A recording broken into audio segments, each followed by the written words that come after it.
Williams facing off against the Los Angeles Lakers as the NBA first round on ABC, presented by Mountain Dew, continues from Staples Center.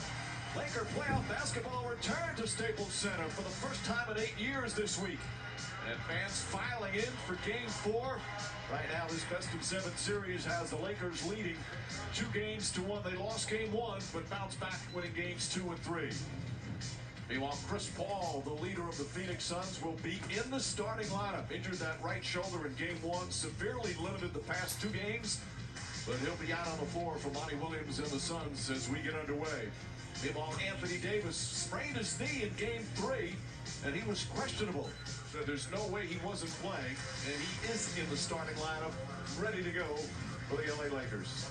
And good afternoon, everyone. Along with Mark Jackson and Jeff Van Gundy, Mike Breen on hand, Rachel Nichols with us as well. The #1 story in this series has become Chris Paul's shoulder. Injured that in Game 1, and he is far from 100%. Now, Mark, he's going to be in the starting lineup, and he's going to play, but he's not what he normally is. So how do the Suns handle this with all that this leader does for them? Well, you don't feel the pressure. You have to truly believe that there's strength in numbers. You do not replace Chris Paul or replace some of the things he does on the basketball floor with one individual. He's not 100%. We're well aware of that.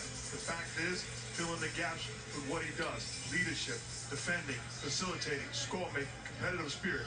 He'll do his job, and collectively, he committed to filling the gaps. But he will give it a go here this afternoon. Meanwhile, for the Lakers, Jeff, they were very encouraged, especially by the second half of Game 3. LeBron James looked the best he's looked since he came back from the ankle injury. And Anthony Davis, and he's the subject of our King of the Court, brought to you by Burger King, he's been unguardable the past couple of games. Yeah, he had a rough play-in game against Golden State. Another difficult outing in Game 1 of this series. But in Games 2 and 3, he has bounced back and been the star that we've grown accustomed to seeing. And if you're going to highlight any stat, the stat that has to be highlighted is the number of free throw attempts he's gotten in Game 2 and 3.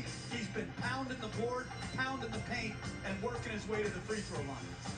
So here we go for Game 4. Lakers with a chance to take a commanding lead in this